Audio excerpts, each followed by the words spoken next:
Screen को टेढ़ा कर लीजिए ताकि आपको ये स्क्रीन साफ दिखाई दे। दोस्तों मैं जितनी भी वीडियोस हैं उसमें हमेशा स्क्रीन को थोड़ा टेढ़ा कर लीजिए, स्क्रीन बड़ी होगी, अक्षर साफ दिखाई देंगे। ये पीपीटी भी मैंने डिस्क्रिप्शन बॉक्स में लगा दी है। नमस्कार, मैं चार्टर्ड अकाउंटेंट सचिन और आज की वीडियो बड़ी इंपॉर्टेंट है। Collaboration GDA joint development agreement में टैक्स किस तरह लगता है और टैक्स कैसे बचाते हैं। अभी मैंने एक ऑस्ट्रेलिया का केस कराया, उनके पेरेंट्स यहाँ थे, फ्लैट बने, बिके, जीडीए में काफ़ी चीज़ें हुई, अपने भाइयों को उन्होंने प्रॉपर्टी दी और पैसा बाहर भेजा।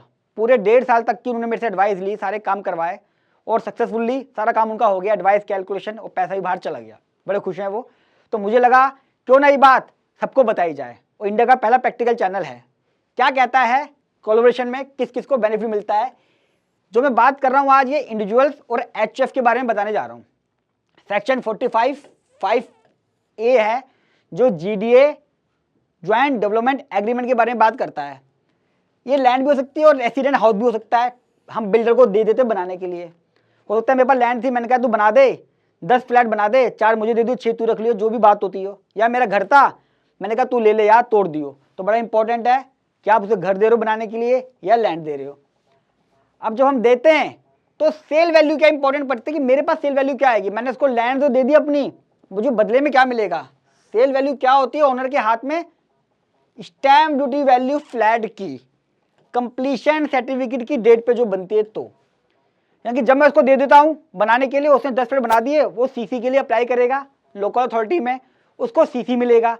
तो सीसी की वैल्यू पे जो स्टैम्प ड्यूटी वैल्यू है, यानी कि अगर मैं रजिस्ट्री कराता तो कितनी वैल्यू बनती, जो मुझे मिलेगा वो है प्लस में अमाउंट। हो सकता है कुछ, अभी इसका एग्जांपल भी लिया मैंने, हो सकता है कि मैं उससे कुछ पैसे भी ले लूँ, तो मुझे 10 लाख फालतू दियो, मैं 4 फ्लैट लूंगा, 10 लाख रुपए लूंगा, तो क्या होगा वो बताऊंगा। अगर वो सेल कर देता कंप्लीशन से पहले ही तो फिर सेल वैल्यू रहेगी क्योंकि तो पता चला ना मैं रजिस्ट्री कर रहा हूँ 35 लाख रुपए की, तो 35 लाख रुपए मिलने हैं, वो मेरी सेल वैल्यू हो गई। पूरा एग्जाम्पल है। एग्जाम्पशन मिलती है 54, 54(EC), 54(F) में अवेलेबल है जो कोलैबोरेशन में करता है। यानी कि जब मैंने उसको अपना लैंड दे दिया है और मुझे बदले में फ्लैट मिल रहे हैं तो 1 फ्लैट या 2 फ्लैट की एग्जाम्पशन भी ले सकते हो एज पर कंडीशंस। 10% टीडीएस भी करता है उन लोगों का 194 IC में, जो लोग कोलैबोरेशन करते हैं और जिनको पैसा मिलता है। जैसे यहाँ पे जो 10 लाख मिलेगा, इसको 10 लाख पे 10% टैक्स कट जाएगा। ये है प्रोविजन। अब मैं सीधा आपको लेके चलता हूँ एग्जाम्पल में। बड़ा अच्छा एग्जाम्पल है, मजा आएगा। वीडियो थोड़ी लंबी है लेकिन बड़ी इंफॉर्मेटिव है दोस्तों, आपको बड़ी यूजफुल है। जो प्रोफेशनल है, जो भी है, इसको समझें ताकि आप लोगों को काम मिले। और मिस्टर मोदी जी ने लैंड परचेज करी थी 1995 में 10,000 रुपए की। फेयर मार्केट वैल्यू 2001 की 10 लाख की है, तो मैं 10 लाख लूंगा, 2001 की वैल्यू ली जाती है।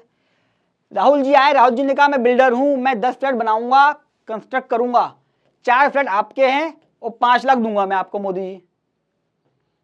4 फ्लैट दूंगा, 10 फ्लैट में से 6 वो रख लेगा, 4 फ्लैट मोदी जी को दे देगा और 5 लाख रुपए भी देगा। एग्रीमेंट साइन हो गया 1/4/22 को। सीसी की डेट है 1/5/23 को, यानी कि ऑलमोस्ट 1 साल लग गया बनाने में, सीसी लेने में। बड़ी इंपॉर्टेंट है, डेटों का ध्यान रखना। मैंने सारे कॉम्बिनेशन लिए हैं, तो वीडियो को 2-3 बार देखना, तब समझ में आएगी अच्छे से, और बड़ी इंपॉर्टेंट है ये। फेयर मार्केट वैल्यू फ्लैट की 15/10/22 को 25 लाख है, मैंने ये एग्जाम्पल लिया है। और मोदी जी ने एक फ्लैट यहाँ बेच दिया। फेयर मार्केट वैल्यू 1/5/23 को 35 लाख है। इसका मतलब क्या है, फेयर मार्केट वैल्यू बोल रहा हूँ, यानी कि अगर इस डेट पर रजिस्ट्री होती तो सरकार ने इतने एरिया का रेट इतने रुपए रख दिया है। एक फ्लैट का रेट 25 लाख यहाँ था, यहाँ 35 था, और 31/10/23 को 40 लाख रुपए है।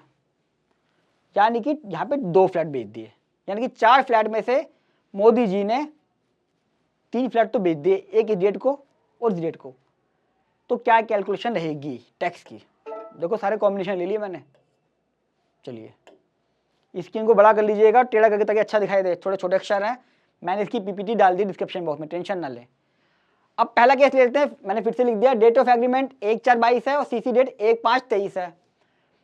फिर मार्केट वैल्यू पहला केस ये रहा 15/10/22 को 25 लाख का बेच दिया एक फ्लैट मोदी जी ने, यानी कि सीसी मिलने से पहले ही बेच दिया कि भैया बन रहा था, किसी को पसंद आया, वाह मोदी जी आपके पास रहना है, एक फ्लैट उन्होंने कहा ले। लॉन्ग टर्म कैपिटल गेन निकलेगा क्योंकि 2001 का है।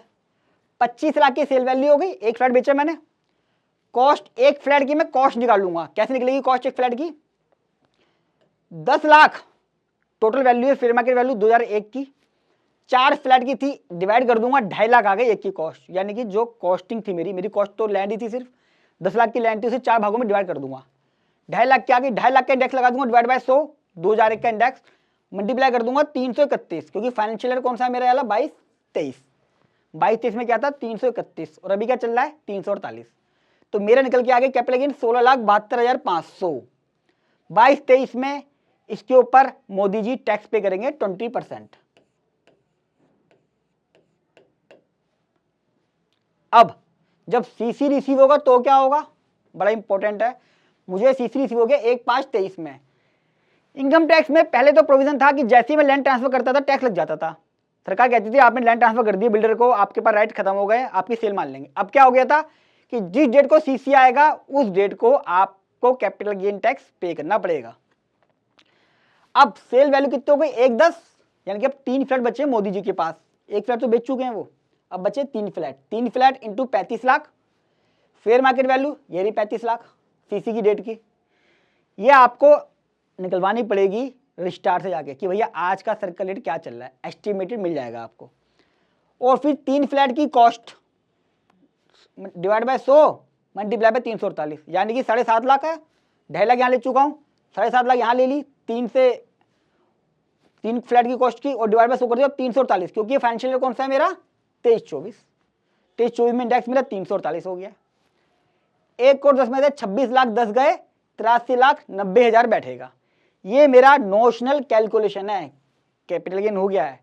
अगर मैं यहाँ नहीं बेचता तो फिर मैं 4 फ्लैट की सेल वैल्यू लेता, 4 इंटू 35 लाख प्लस में 5 लाख, और 4 की कॉस्ट लेता 10 लाख डिवाइड बाय 100 इंटू 340, तब मेरा निकलता, वो मेरा नोशनल होता और मैं उसके ऊपर टैक्स पे करता।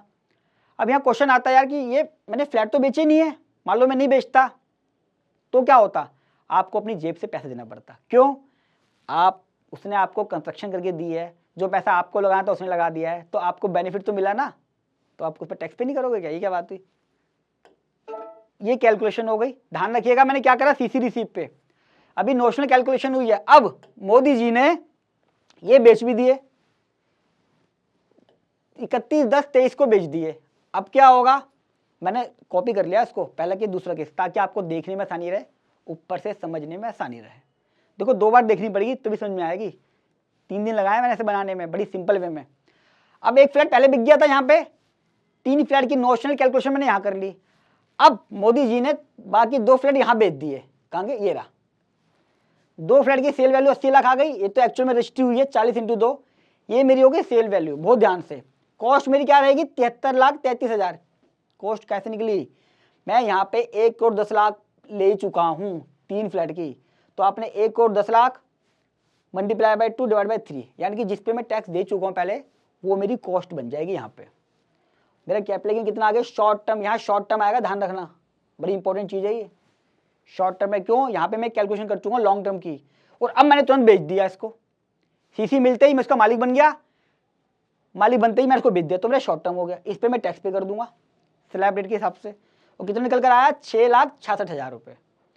अब ये मत कहना डबल हो गया, मैंने यहाँ भी पे कर दिया, यहाँ भी पे कर दिया, आपने यहाँ पे करा 1/10 पे 83 लाख, यहाँ पे कितनी थी 35 लाख की कॉस्टिंग, यहाँ पे आपकी कॉस्टिंग होगी 40 लाख की, जो 5 लाख का फर्क पड़ा आपने सिर्फ उसके ऊपर टैक्स पे कराया।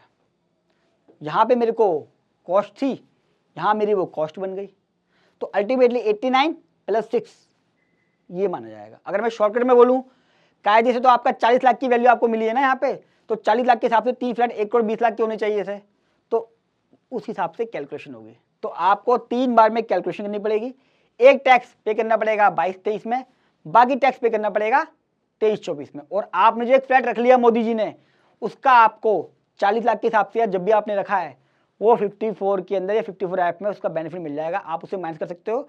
अगर 2 करोड़ तक का है तो 2 करोड़ में 2 फ्लैट भी अलाउ है, लेकिन यहाँ पे 2 फ्लैट नहीं थे इसलिए।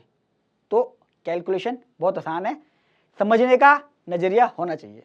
आपका भी अगर कोई ऐसा इश्यू है, आप मेरे से प्रॉपर इसकी हेल्प ले सकते हैं। कैलकुलेशन बड़ा क्रिटिकल मैटर रहते हैं, बहुत सारे कॉम्बिनेशन होते हैं इसके अंदर, विदेश में पैसा भेजना है, कैलकुलेशन करना, 2-2 सालों के अंदर टैक्स प्लानिंग, तो प्रॉपर एडवाइस लेके ही किसी के साथ कोलैबोरेशन कीजिएगा। वीडियो कैसी लगी कमेंट बॉक्स में बताइएगा। और इंडिया का इकलौता प्रैक्टिकल चैनल प्रॉपर्टी एडवाइस में तो नंबर 1 है हमारा, चैनल को सब्सक्राइब कर लें और जितना हो सके इस वीडियो को शेयर करें दोस्तों, बिल्डर अक्सर कोलैबोरेशन कर देते हैं, बताते नहीं टैक्स प्लानिंग। आदमी सोचता है मेरे पास पैसा तो आया ही नहीं है, मैं करूँ क्या इसका, मैं टैक्स पे क्यों करूँ। कैपिटल गेन टैक्स तो बना है लेकिन नोशनल है।